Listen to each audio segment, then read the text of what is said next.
Hello students, let's start our social science economics section chapter 1, the story of village Palampur. Okay, in this chapter we learn about the production and the manufacturing of anything which is produced in the field. मतलब कि जो story है village Palampur की, पालमपुर एक village है, एक imaginary village है जिसके थ्रू हम समझाएंगे कि प्रोडक्शन क्या होता है और उसकी आगे सप्लाई कैसी होती है. ये सारी चीज़ों को हम इस चैप्टर में पढ़ेंगे. इकोनॉमिक सेक्शन इसलिए सोशल साइंस में हमने जोड़ा है ये सिलेबस में जोड़ा गया जिससे आप हिस्ट्री, सिविक्स मतलब जो पॉलिटिकल और जो हिस्ट्री सेक्शन आप पढ़ते हो एंड द ज्योग्राफी जो आप पढ़ते हो उस चीज़ को एक लेवल अप करने के लिए हमें इकोनॉमिक्स पढ़ाया जाता है. इकोनॉमिक्स में ये सारी चीज़ों का जितना आपका पूरी चीज़ों का जो कैलकुलेशन है वो एक तरफ से निकल आता है.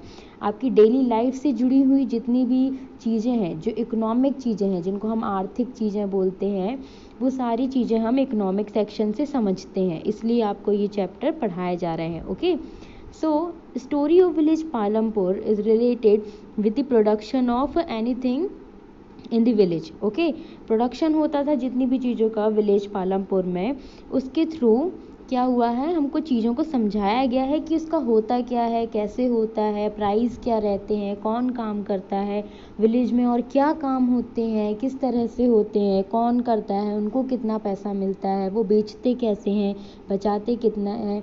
Okay, so many things we study in this chapter. So the story of village Palampur is the topic of our chapter.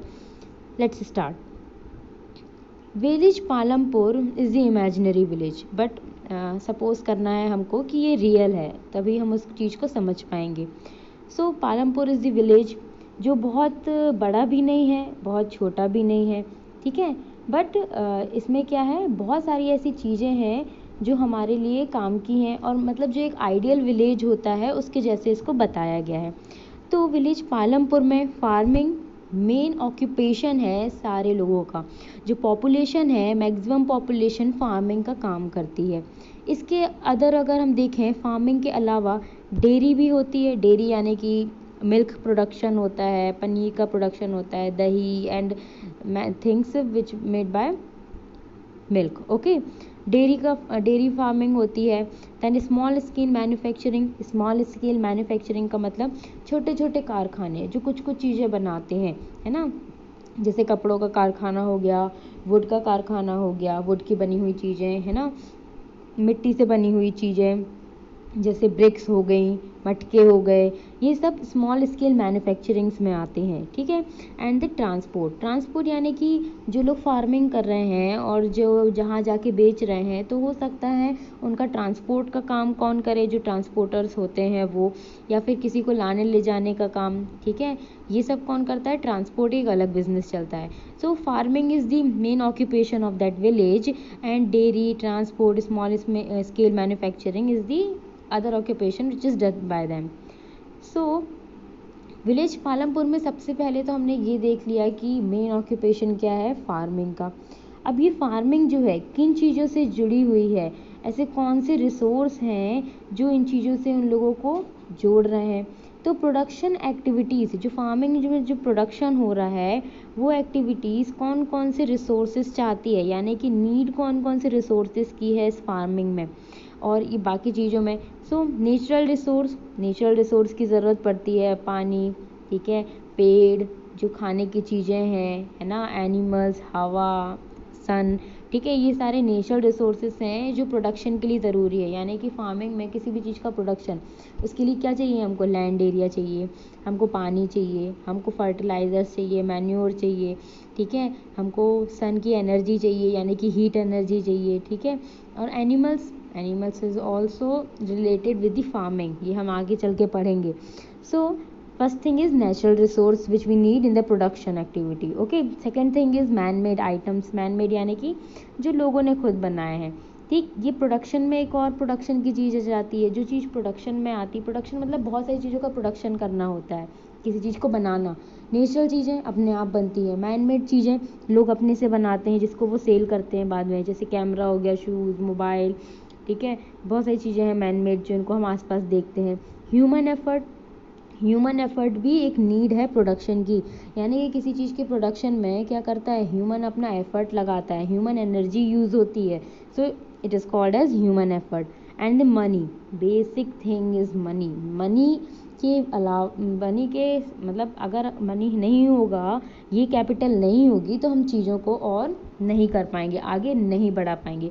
So production activities need various types of resources. First is natural resource, second is man-made resource, third is human-made effort, and the fourth is money.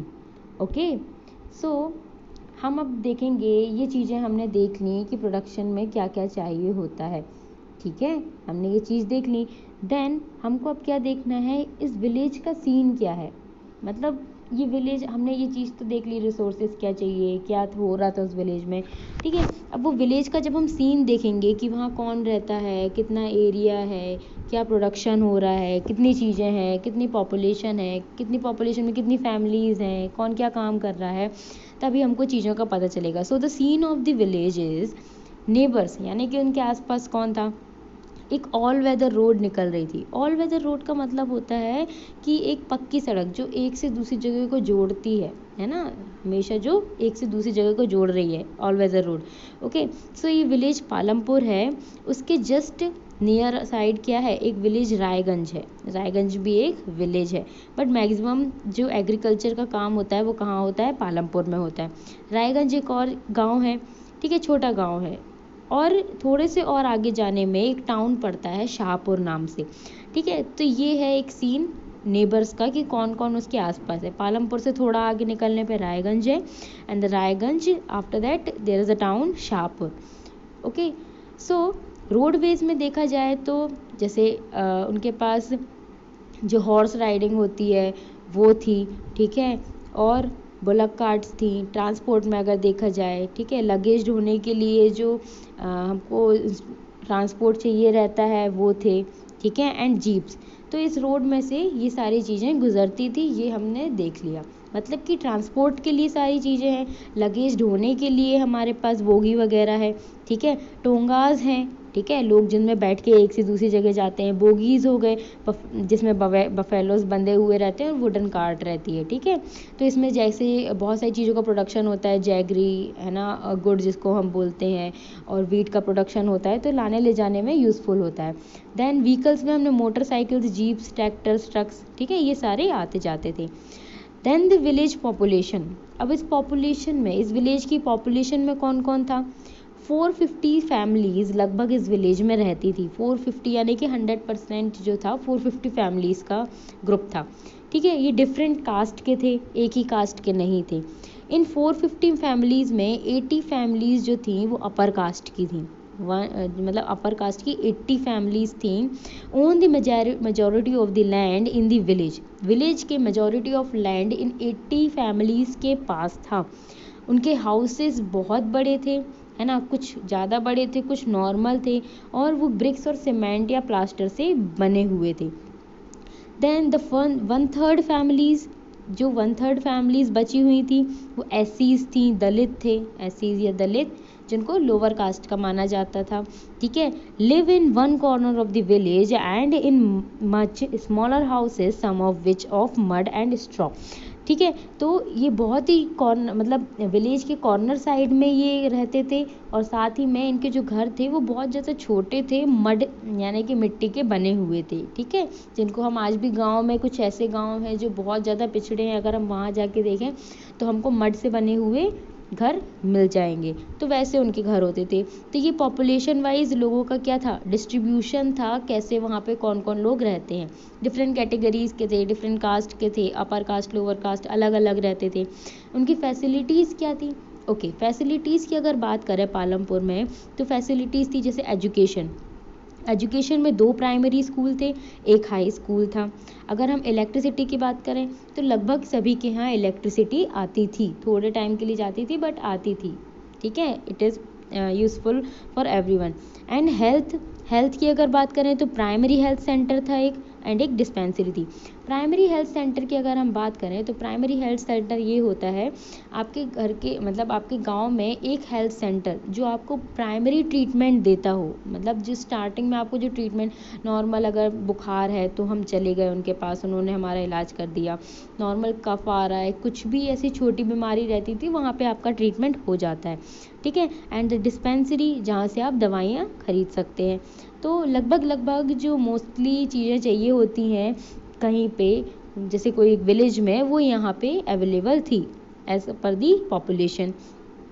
Then the above description shows that Palampur has fairly well developed system of roads, transport, electricity, irrigation, schools and health centre. ऊपर की चीज़ें दी हुई जितनी भी थी हमने उससे ये समझ लिया कि ओके जो पालमपुर विलेज है वो वेल डेवलप्ड है, मतलब डेवलप्ड हो रहा है, डेवलपिंग कंडीशन में है।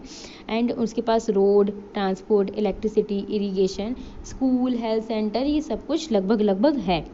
देन आफ्टर हम चीज़ों का अगर प्रोडक्शन कर रहे हैं, हमने प्रोडक्शन के लिए हमको आसपास की चीज़ों को देखना ज़रूरी है, क्योंकि हम पालमपुर की बात कर रहे हैं, पालमपुर में क्या अवेलेबिलिटी है क्या नहीं है ये हमको जानना पड़ता, इसलिए हमने उसका ड्रॉबैक मतलब जो आउटलुक था वो हमने देख लिया। सो इन द प्रोडक्शन एक्टिविटी हम क्या देखना चाहते हैं, अगर हम फार्मिंग में किसी चीज़ का प्रोडक्शन करते हैं तो हमको कौन कौन सी चीज़ें चाहिए रहती हैं, ठीक है, ये हम ध्यान देते हैं। But after the production activity क्या क्या वर्क होता है, मतलब फार्मिंग आपने कर ली तो ये चीज़ ख़त्म नहीं हो गई। फार्मिंग करने के बाद जो आपने चीज़ें फसल निकाल ली वो आपने निकाल ली, आफ्टर दैट क्रॉप का क्या होगा वो चीज़ हम नहीं देखते हैं। हमने प्रोडक्शन एक्टिविटी में हमेशा बस ये देखा है किसी चीज़ को हमने उगा लिया। बट आफ्टर प्रोडक्शन क्या होता है, प्रोडक्शन के बाद होता है small manufacturing.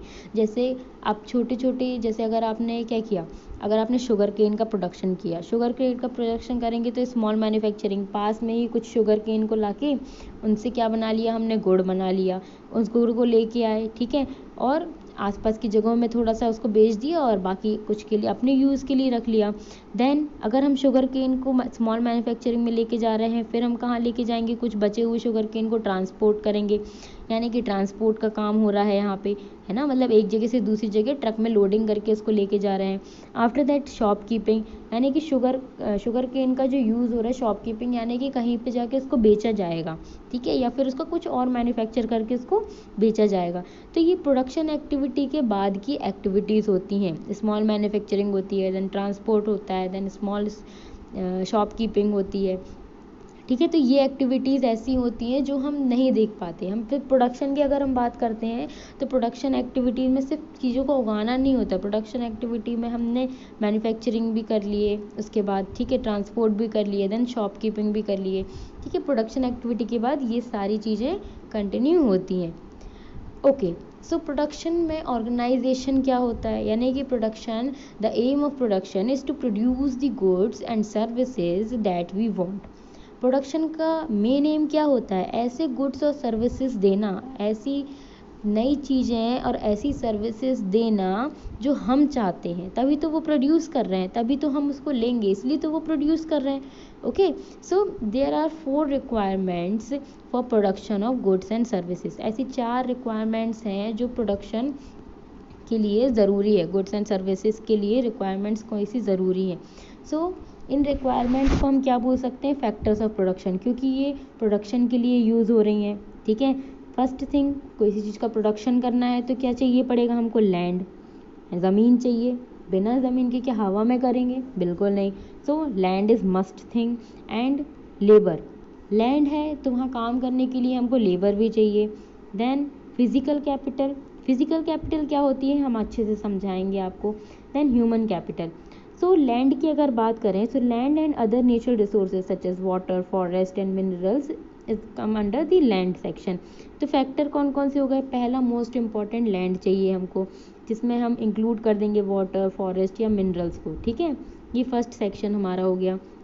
Then labour, labour यानी कि people who will do the work, labour का मतलब ऐसे लोग जो वो काम कर रहे हैं।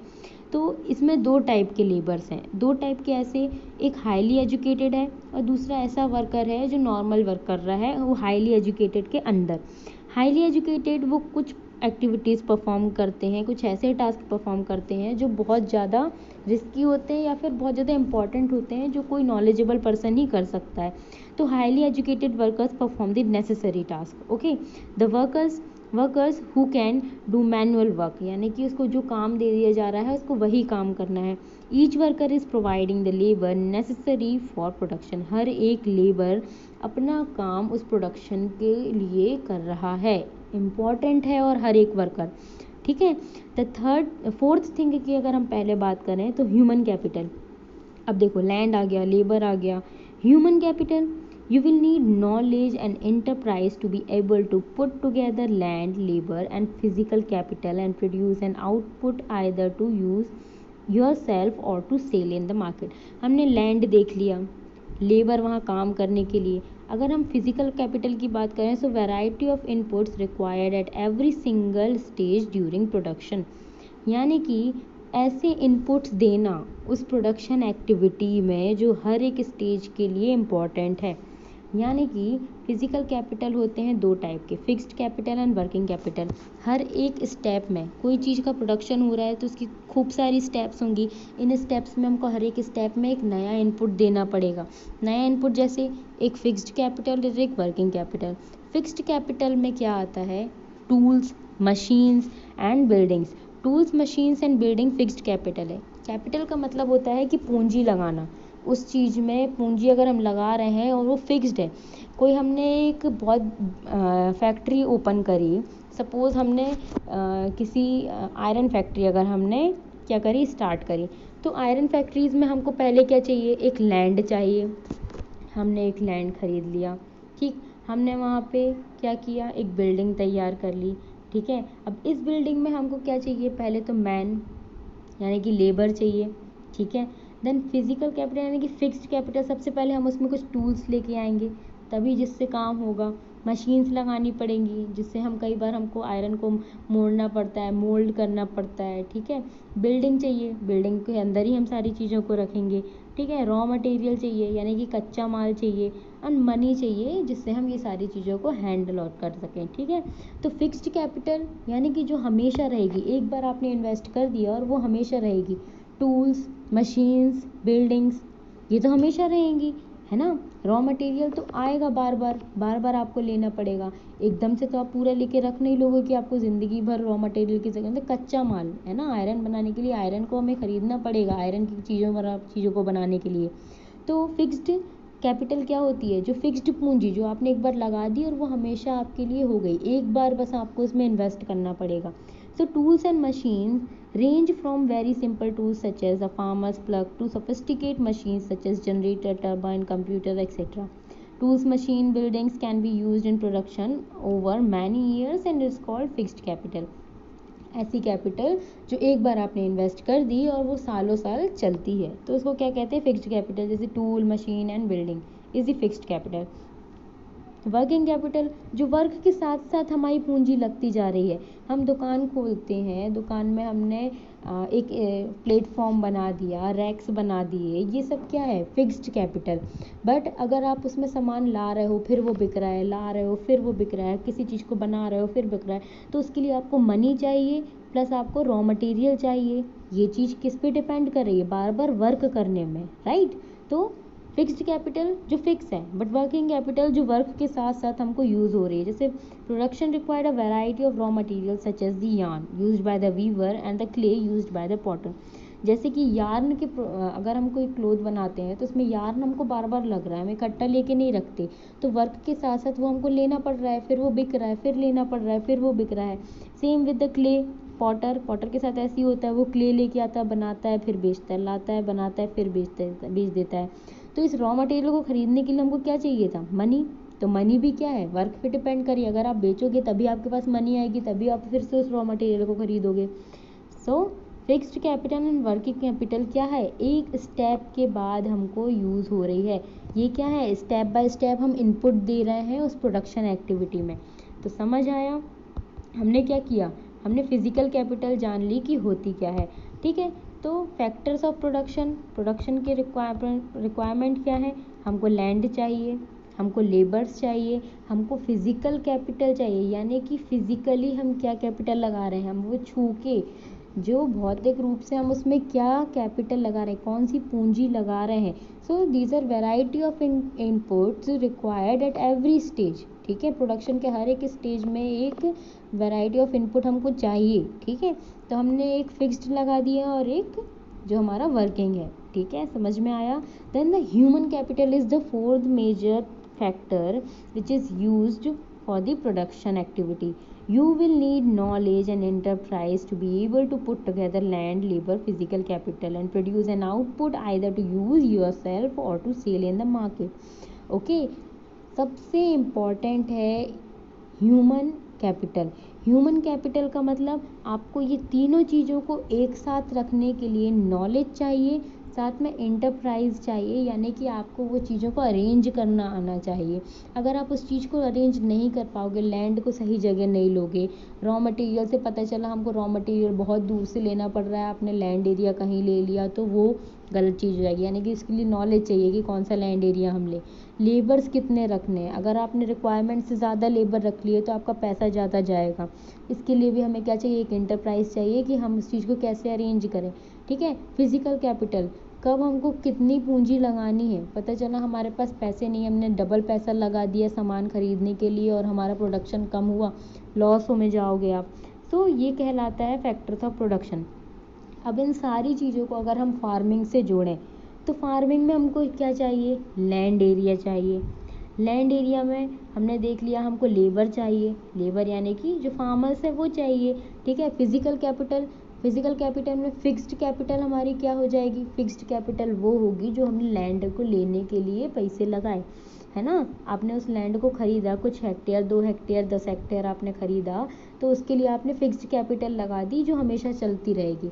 वर्किंग कैपिटल क्या होगी, आपने बीज लिए, बीज खरीदे, ठीक है, आपने फर्टिलाइज़र्स खरीदे, आपने पानी का यहाँ पे पानी लगाने के लिए स्प्रिंकलर सिस्टम खरीदा और आपने वो चीज़ों को लगा के हर बार क्या किया, प्रोडक्शन किया, फिर उसको बेचा, फिर पैसे आए, फिर आपने वो चीज़ों को लगाया खरीद के, फिर आपने प्रोडक्शन किया, फिर बेचा, फिर पैसे आए। तो ये क्या है, वर्किंग कैपिटल। आपने ये फिजिकल इनपुट लगा दिया। ह्यूमन कैपिटल, ह्यूमन कैपिटल मतलब कि हमें नॉलेज चाहिए, हमको पता होना चाहिए कब हमको किस सीज़न में कौन सी क्रॉप लगानी है, तभी तो हम उस चीज़ का प्रोडक्शन कर पाएंगे। अगर आपने दूसरे रीजन में दूसरी क्रॉप लगा दी तो आप उसका प्रोडक्शन नहीं कर पाएंगे। सो फैक्टर ऑफ प्रोडक्शन, ये चारों चीज़ें हर एक प्रोडक्शन के लिए क्या है, नेसेसरी बेसिक थिंग है। ओके, सो नेक्स्ट थिंग, अब हम क्या करेंगे, ये सारे ऑर्गेनाइजेशन जितना है प्रोडक्शन का, इसको हम जोड़ेंगे हमारे विलेज पालमपुर से।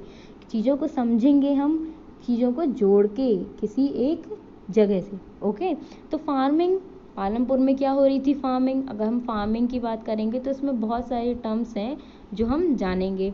एंड नॉन फार्म एक्टिविटीज़ जो हो रही हैं पालमपुर में, dairy, small scale manufacturing, shopkeeping and the transport, ये नॉन फार्म एक्टिविटी है, यानी कि फार्म के अलावा जो एक्टिविटीज़ हो रही हैं वो।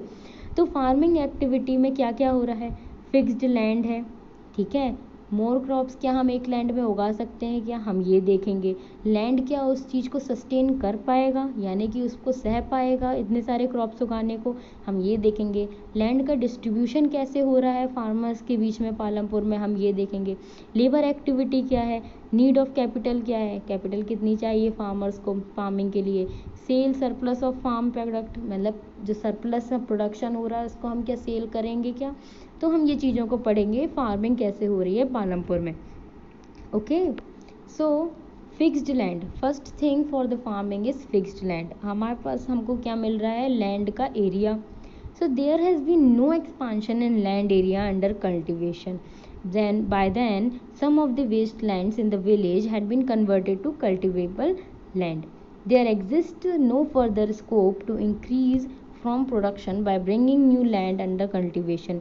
अब कुछ लैंड फिक्स था, ठीक है, पालमपुर में कुछ लैंड फिक्स था फार्मिंग के लिए, बट उसका एक्सपांशन नहीं कर पा रहे थे क्योंकि वो फार्मिंग के लिए अच्छा नहीं था, तो लोगों ने उसको कल्टीवेट किया, ठीक है, उसको क्या किया, उपजाऊ बनाया, जिससे उसमें वो फार्मिंग कर सके।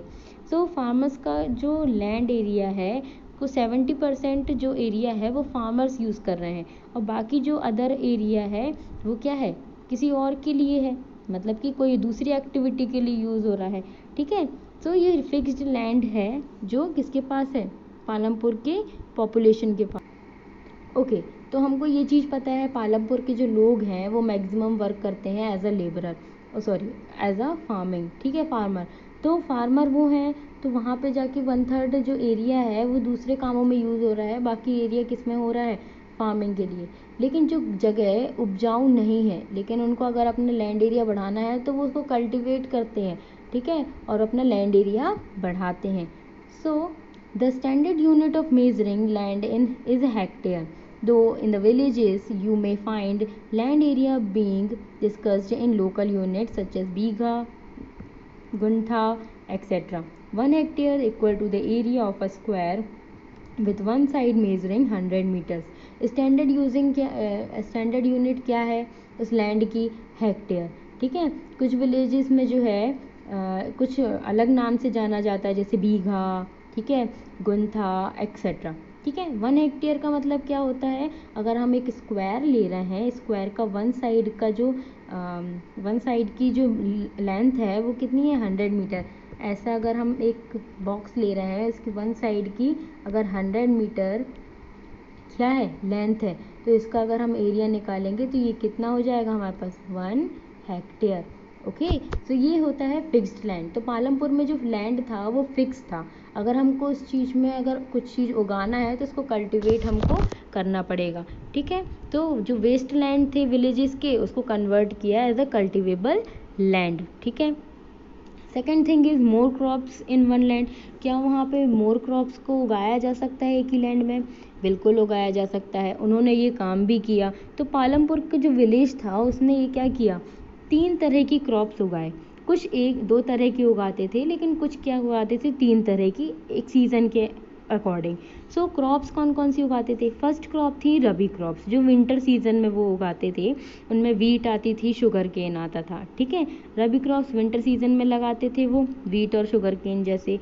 सेकेंड क्रॉप थी उनकी खरीफ क्रॉप, यानी कि विंटर सीजन में जब वीट और शुगर केन का प्रोडक्शन हो जाता है उसके बाद वो आते थे खरीफ क्रॉप में, जो रेनी सीजन में निकाली जाती थी, जैसे ज्वार, बाजरा। ये ज़्यादातर किसके लिए यूज़ होती थी, जो काउज़ हैं, बफेलोज़ हैं, जो डेयरी का काम कर रहे हैं, उनको खिलाने के लिए भी यूज़ हो जाती थी, ठीक है। तो ये खरीफ क्रॉप्स रेनी सीजन में लगाते थे। देन थर्ड क्रॉप, कुछ जो फार्मर्स थे वो थर्ड क्रॉप का भी यूज़ करते थे, जो अक्टूबर नवंबर में जो कभी कभी आलू भी लगा लेते थे, पोटैटो। ओके, तो वीट, बाजरा, शुगर केन, पोटैटो, ये सारी चीज़ें क्या हो रही थी, लगा रहे थे। यानी कि एक ही लैंड पे कितनी सारी इन्होंने क्रॉप्स लगाई पूरे साल भर में, ठीक है। तो एक ही लैंड में अगर बहुत सारी क्रॉप्स लगाएंगे तो उनके पास प्रोडक्शन ज़्यादा होगा, वो सेल करेंगे तो उनके पास मनी भी अच्छा आएगा, ठीक है। So the main reason why farmers are able to grow 3 different crops in a year in Palampur is due to, Palampur के जो फार्मर्स हैं वो 3 तरह की क्रॉप्स उगा पाते थे, क्योंकि वेल डेवलप्ड इरिगेशन सिस्टम है ना, इरिगेशन सिस्टम बहुत ही अच्छा था। इलेक्ट्रिसिटी अच्छी थी, डेवलप्ड इरिगेशन था वहाँ पे, ठीक है, यानी कि इलेक्ट्रिक रन ट्यूबवेल का यूज़ होता था, है ना। ओल्ड पर्शियन व्हील के अलावा वहाँ पे पर्शियन व्हील का यूज़ ख़त्म हो चुका था। अब ये क्या कर रहे थे, इलेक्ट्रिक चीज़ों का यूज़ कर रहे थे। इलेक्ट्रिसिटी थी तो इलेक्ट्रिक रन ट्यूबवेल का यूज़ कर रहे थे, डायरेक्ट उन्होंने चालू किया, पानी आया और पूरे जगह में सींच दिया। All farmers in Palampur grow at least 2 main crops, many are growing potatoes as a third crop in the past 15 to 20 years. 15 से 20 सालों में पालमपुर के कुछ जो फार्मर्स थे उन्होंने थर्ड क्रॉप को भी उगाना शुरू कर दिया था। Use of HYV high yielding variety seed.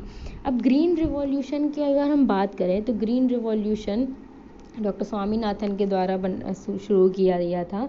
इसमें नए मशीनरीज, नए सीड्स को लाया गया था, जिससे जो इंडियन फार्मर्स हैं वो अपना ज़्यादा प्रोडक्शन कर पाएँ, ठीक है। तो नए फर्टिलाइज़र्स का यूज़ होने लगा, ठीक है। HYV जो सीड्स लेके आते थे, उसी जगह पे जो पुराने टाइप की सीड्स लगाते थे, पुराना मैन्योर डालते थे, जो पहले के टाइम पे जो खेती होती थी, तो उसमें बहुत अच्छा प्रोडक्शन होता था।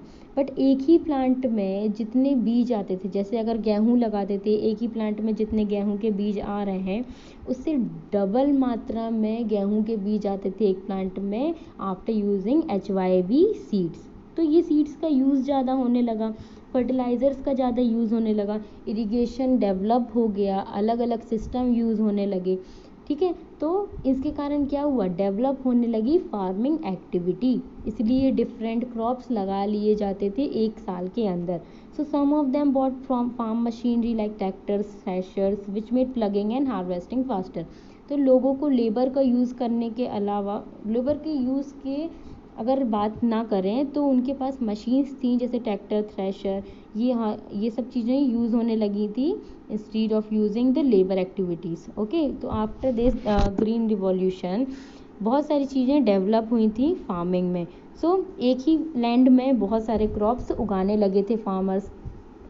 Then the land sustainability.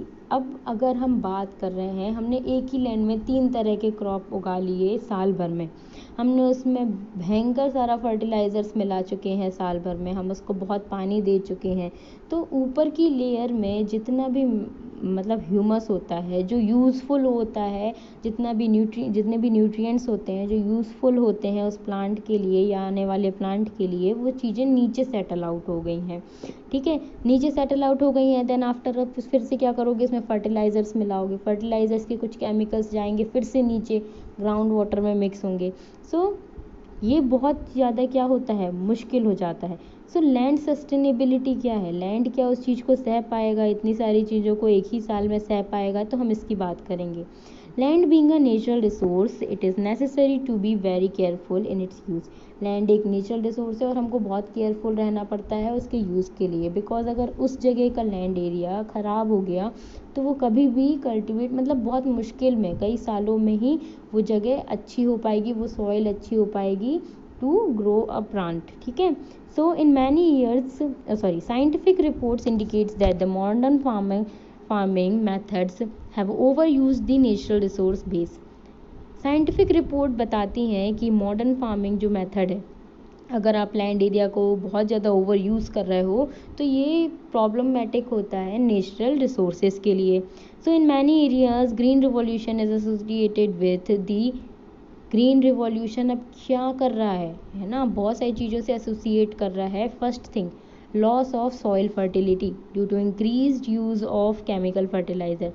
Soil की फर्टिलिटी कम होती जा रही है due to use of chemical fertilisers. Continuous use of ground water for tubewell irrigation has reduced the water table below the ground.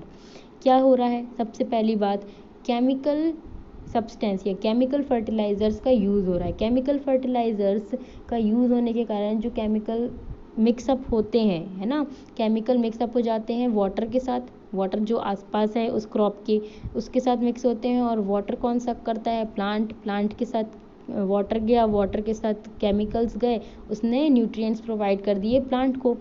But जो बचे हुए न्यूट्रिएंट्स है, जो बचे हुए केमिकल है, वो कहाँ जाके मिक्स हो गए, उस सॉइल से पास आउट हो गए और नीचे, और कहाँ चले गए, नीचे के ग्राउंड वाटर के साथ मिक्स हो गए, जो क्या पॉल्यूट कर रहे हैं उस ग्राउंड वाटर को।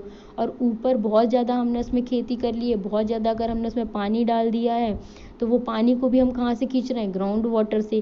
ग्राउंड वाटर से ही हम उस पानी को खींच रहे हैं, तो वो जो ग्राउंड वाटर में जो पानी भरा हुआ है वो कैसे हो रही है, वाटर टेबल कम होती जा रही है, वाटर टेबल कम होती जा रही है, ठीक है। और साथ में क्या हो रहा है, जो दूसरी जगह से केमिकल्स मिक्सअप हो रहे हैं उस वाटर में, वो वाटर को भी पॉल्यूट कर रहा है। सो बहुत डिज़ास्टर चेंज हो रहा है इस नेचुरल रिसोर्सेज, मतलब चेंजेस आ रहे हैं इन नेचुरल रिसोर्सेज में।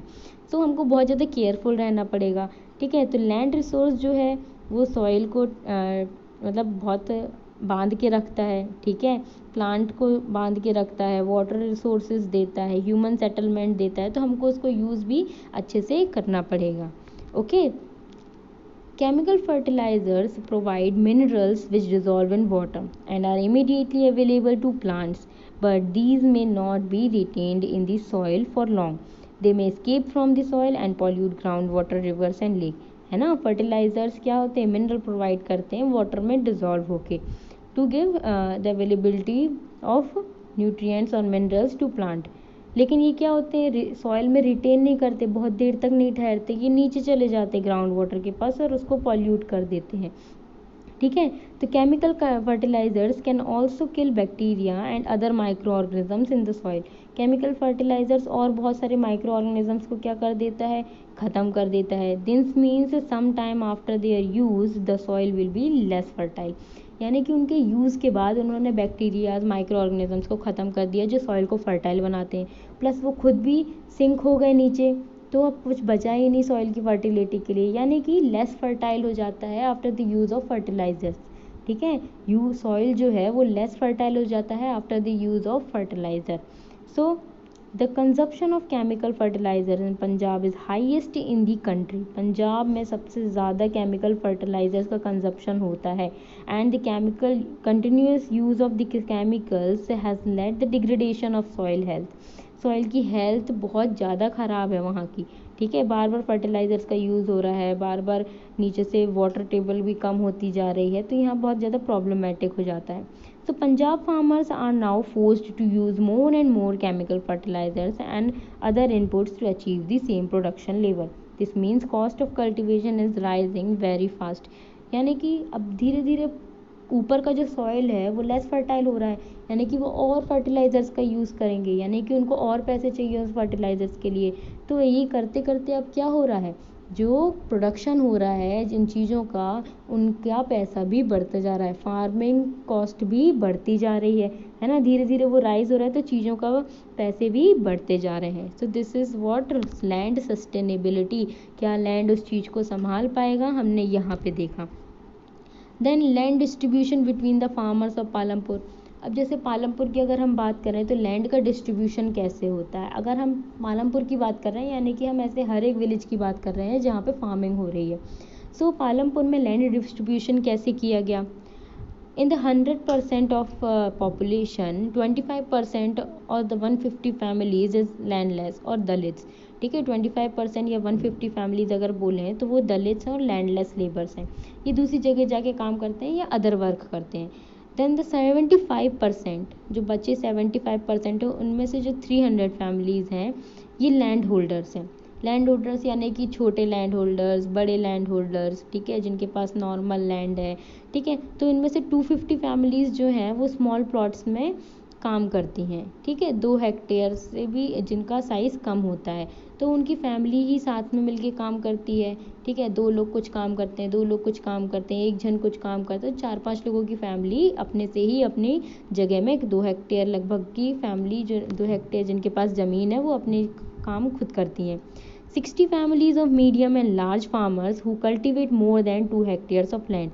60 families 2 या 2 से ज़्यादा वाले लैंड को कल्टिवेट कराती है। ये लेबर्स लगाते हैं अपने लैंड में, काम करवाते हैं उनसे, ठीक है, और उनको पैसे देते हैं। तो 16 फैमिलीज़ मीडियम है जो 2 हेक्टेयर्स लगभग का यूज़ करती हैं। Third, a few of the large farmers have land extending over 10 hectares और मोर। मतलब 10 हेक्टेयर से भी ज़्यादा जिनके पास है, वो ऐसे कुछ लोग हैं जो कुछ लैंड एरिया का यूज़ कर रहे हैं। ठीक है, ऐसे 10% फ्यू परसेंट है जो लार्ज फार्मर्स हैं। ठीक है, तो यहाँ पे एक डिस्ट्रीब्यूशन दिया है कल्टिवेटेड एरिया का और फार्मर्स का। तो कल्टिवेटेड एरिया अगर हम देखें, कल्टिवेटेड एरिया जहाँ पे फसल उगाई जा रही है, तो ये अगर हमारा लैंड एरिया है पूरा, तो कल्टीवेशन जो है 36% स्मॉल फार्मर्स कर रहे हैं। ठीक है, और जो बाकी बचा हुआ है मीडियम एंड लार्ज फार्मर्स के पास है, जो इनके पास 2 हेक्टेयर से ज़्यादा है। ठीक है, तो ये कल्टीवेटेड लैंड का हो गया, मतलब ये स्मॉल फार्मर्स के पास इतना है, बाकी बड़े फार्मर्स के पास इतना एरिया है। और नंबर ऑफ़ फार्मर्स यानी कि जो स्मॉल फार्मर्स हैं वो 20% एरिया का यूज़ कर रहे हैं। ठीक है, और 80% मीडियम और लार्ज फार्मर्स हैं। ठीक है, तो agriculture statistics at glance 2006 department of agriculture and corporation, इन्होंने ये डाटा निकाला था distribution of cultivated area and farmers. ठीक है, तो कल्टिवेटेड एरिया जिनके पास ज़्यादा पैसा है उनके पास ज़्यादा है, और नंबर ऑफ़ फार्मर्स ज़्यादा हैं कम एरिया वाली जगह पे, बट ज़्यादा एरिया वाली जगह पे कम फार्मर्स हैं। ठीक है, then after that the fifth point is labour activity. Labour activity यानी कि लैंड है हमारे पास तो लेबर्स होंगे, तो लेबर्स क्या क्या काम करेंगे। लेबर्स के पास है, उनके पास बहुत ज़्यादा मतलब ऐसा होता है कि फील्ड में बहुत ज़्यादा वर्क होता है, ठीक है। तो farming requires a great deal of hard work. Farming में बहुत ज़्यादा हार्ड वर्क की ज़रूरत होती है, तभी हमारी फसल अच्छी होती है। So small farmers along with their families cultivate their own land. Small farmers अपना लैंड खुद कल्टिवेट करते हैं अपनी फैमिली के साथ, ठीक है। वो अपनी चीज़ों को खुद उगाते हैं और अपने लिए ही कंज्यूम करते हैं। But medium and large farmers ये क्या करते हैं, हायर करते हैं लेबर्स को, ठीक है, वर्क करवाते हैं उनसे और प्रोडक्शन करते हैं। तो प्रोडक्शन में कुछ चीज़ें अपने पास रख लेते हैं और ज़्यादा से ज़्यादा चीज़ों को बेच देते हैं। तो यहाँ पे दाला एंड रामकली जो है वो पुअरेस्ट नेटिव है, यानी कि गरीब नेटिव है, आसपास के गांव में रहते हैं। सो क्या बोल रहा है इसमें, दाला क्या बोल रहा है, it is difficult to find work these days, only the large farmers hire us and that too for very limited number of days. क्या बोल रहा है, ये बहुत डिफ़िकल्ट हो गया आजकल के दिनों में, दैट लार्ज फार्मर्स हायर कर रहे हैं हमको और बहुत ही कम टाइम के लिए हमको काम देते हैं। अब इसमें कली रामकली क्या बोल रही है, Ghanshyam the large farmer has just bought a harvester, so we are going to get even less work during the harvest season this year. Last year I worked for less than 5 months in the whole year. वो बता रही है रामकली कि मैंने आखिरी साल में 5 महीने तक काम किया था पूरे साल भर में। अब जो घनश्याम है, जो बड़ा फार्मर है, उसने एक हार्वेस्टर ले लिया है। जो लोगों का काम कम करके वो हार्वेस्टर में काम होता है, तो अब मुझे कम काम मिलेगा। तो इसमें दाला क्या बोल रहा है, we have tractor for ploughing, harvester for harvesting, threshers for threshing, even for removing weeds, some farmers spray weedicide.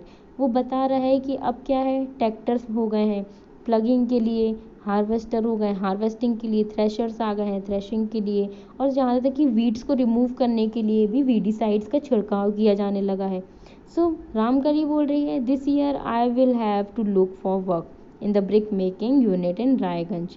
अब वो बोल रही है कि मुझे अब कोई दूसरा काम ढूंढना पड़ेगा, जैसे कि ब्रिक मेकिंग का जो रायगंज में हो रही है। तो दाला ने बताया, I owe the local money lender ₹2000, I had taken ₹1000 last summer when no work was available in the field, how will I ever repay? I hardly earn enough for 2 square meals.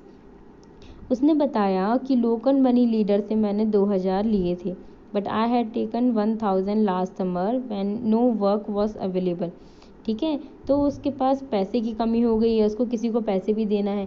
तो जो जो labours होते हैं उनको अगर काम नहीं मिलता है जो मशीन्स के कारण, तो उनको अलग अलग वर्क करना पड़ता है, या वो लैंड होल्डर्स से क्या करते हैं, पैसे लेते हैं, तो वो उसको लौटा नहीं पाते, तो उनके लिए प्रॉब्लम क्रिएट हो जाती है, पैसे प्लस में जाने लगते हैं।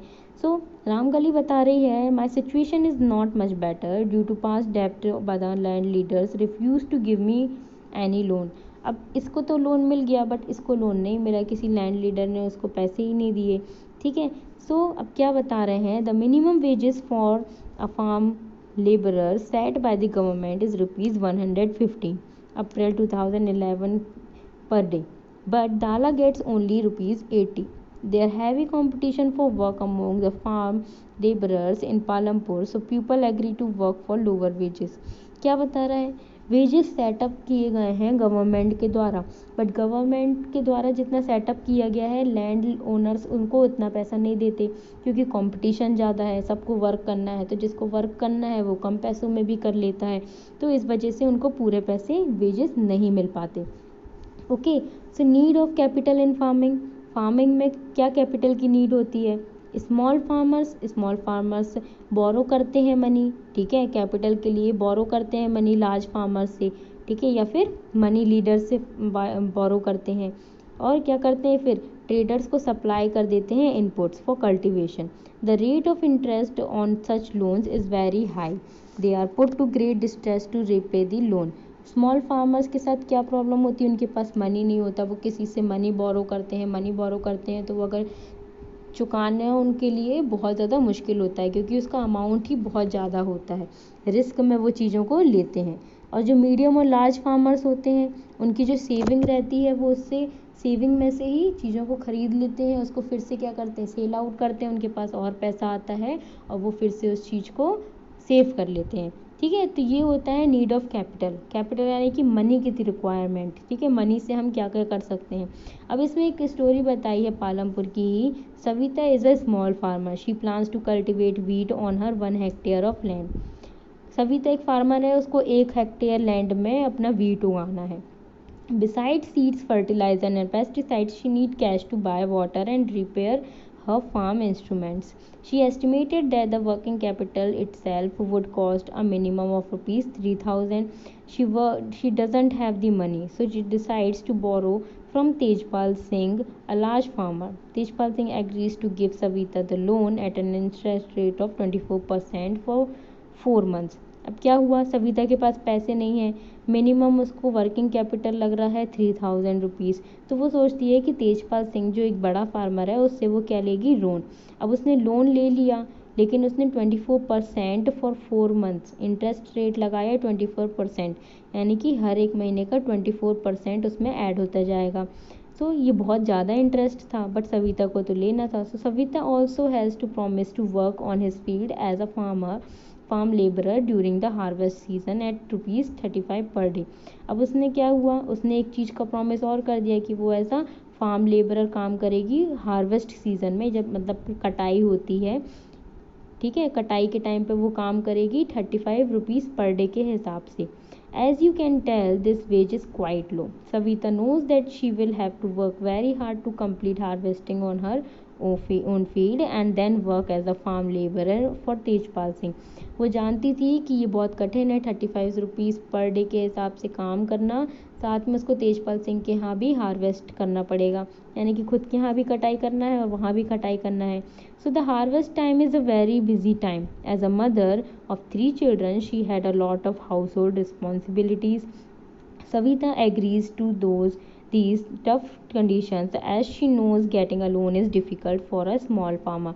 अब वो एक स्मॉल फार्मर थी, वो 3 बच्चों की मम्मी भी थी, तो उसने क्या किया, उसके पास ये टाइम बहुत ज़्यादा बिजी था, मतलब हार्वेस्टिंग सीज़न ही बहुत बिजी चलता है, तो उसके पास हार्ड वर्क बहुत करने के लिए था, यानी कि उसको बहुत ज़्यादा हार्ड वर्क करना पड़ेगा इन चीज़ों को कवर अप करने के लिए, क्योंकि स्मॉल लेबरर्स को लोन मिलना इतना ईजी नहीं होता।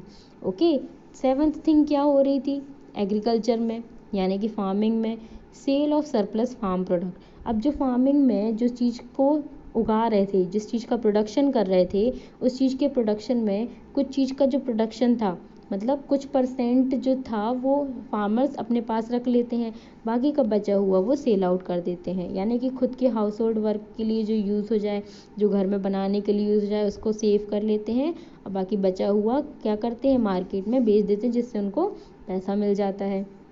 ओके, तो फार्मिंग पालमपुर में कैसे हो रही थी, फिक्स्ड लैंड में, एक ही बहुत सारे क्रॉप्स एक ही लैंड में उगाए जा रहे थे। लैंड सस्टेनेबिलिटी हमने देख ली, डिस्ट्रीब्यूशन देख लिया कि ज़्यादा किसी के पास लैंड है, किसी के पास कम लैंड है, जिसके पास ज़्यादा लैंड है वो ज़्यादा उगा रहा है, जिसके पास कम लैंड है वो कम उगा रहा है।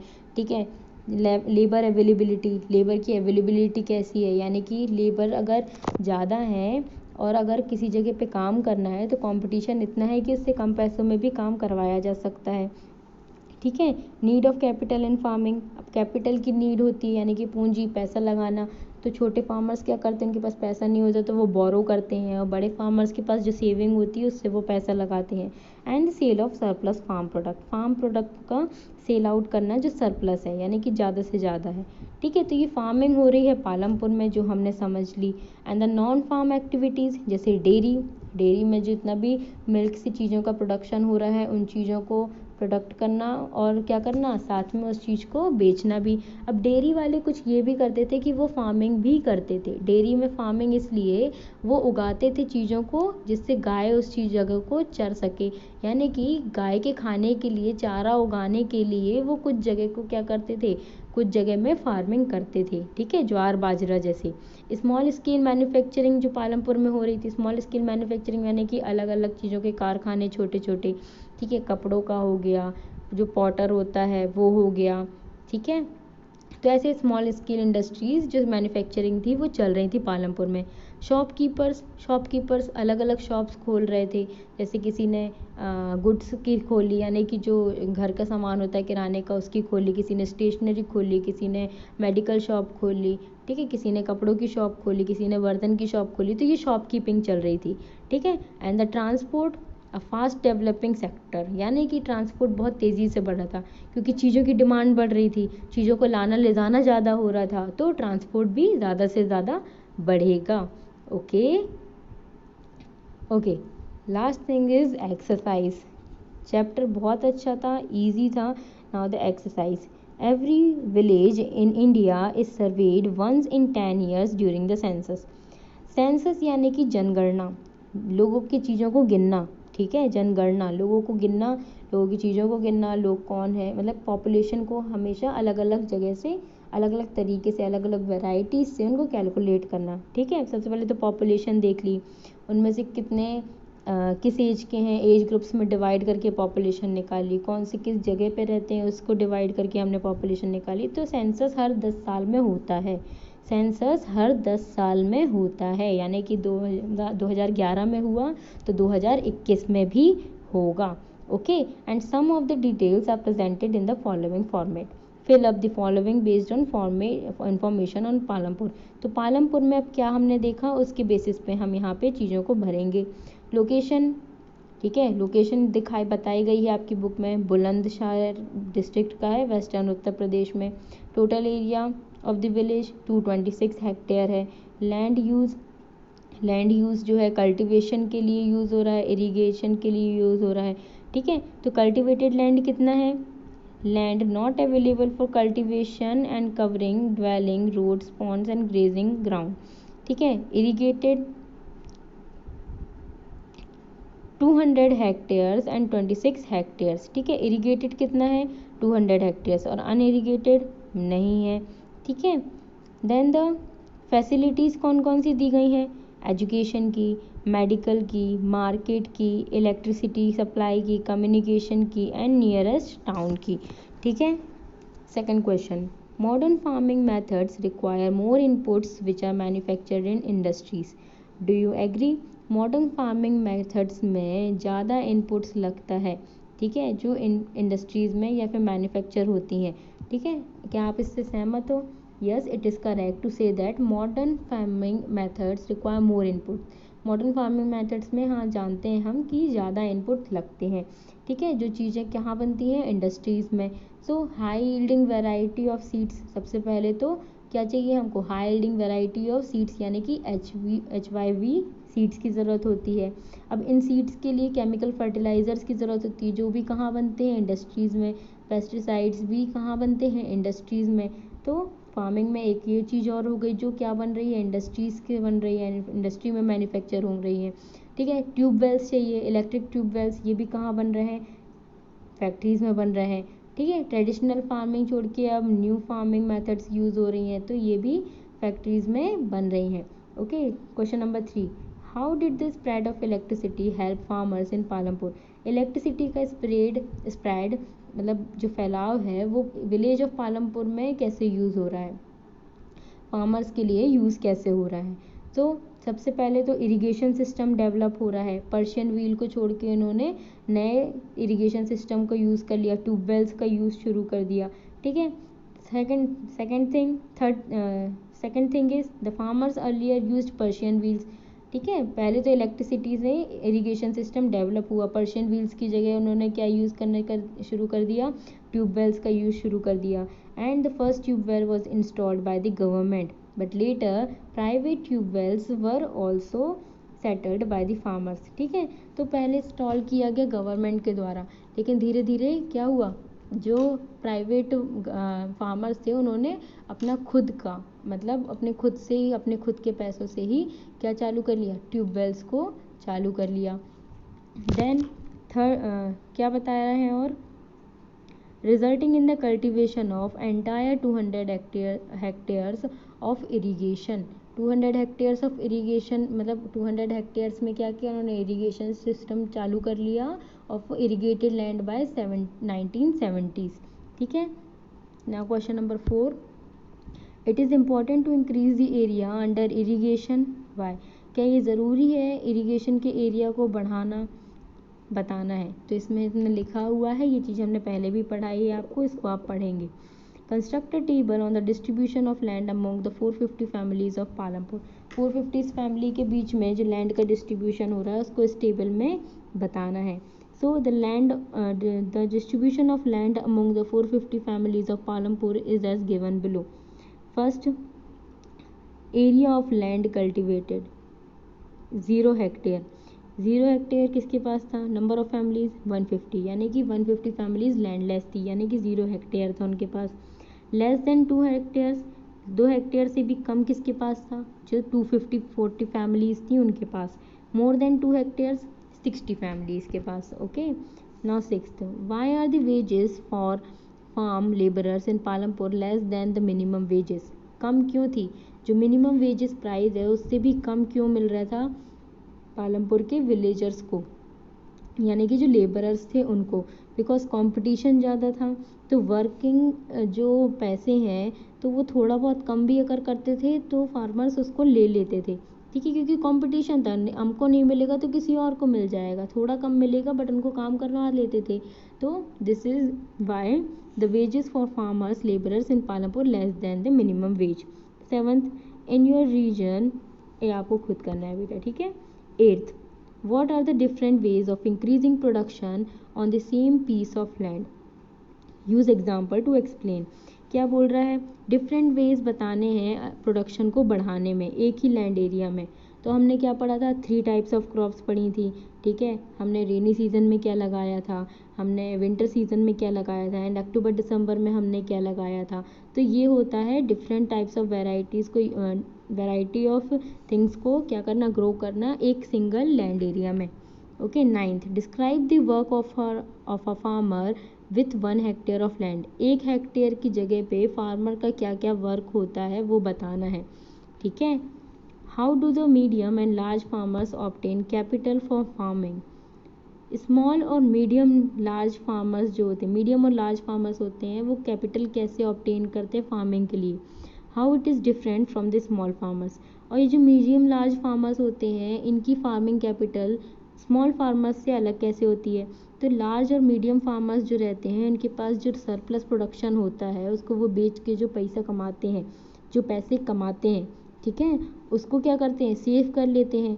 सेव करने के बाद वो अगले बार जब उस चीज़ का खेती करते हैं तो उसमें क्या करते हैं?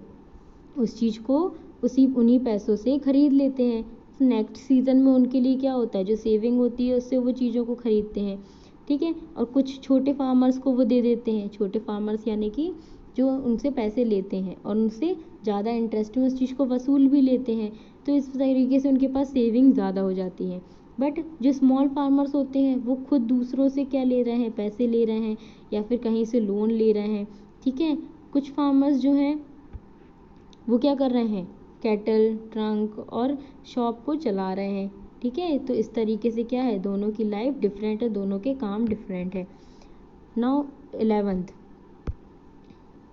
11th question says on what terms did Savita get a loan from Tejpal? Tejpal से उसने किस कंडीशन में अपना लोन लिया? तो would Savita condition be different if she could get a loan from a bank at a low rate of interest?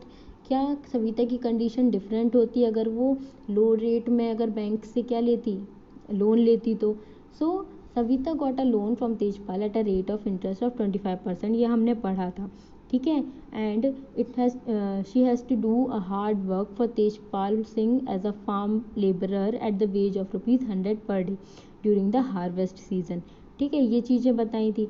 But the case would be have different if Savita would have to take the loan from a bank. Case different होता bank से loan लेने में, तो rate of interest क्या होता? Less होता, ठीक है, जो तेजपाल ने दिया उससे कम होता, और उसको बैंक के लिए कोई काम भी नहीं करना पड़ता, वो सिर्फ अपनी फील्ड में ही हार्वेस्टिंग करती।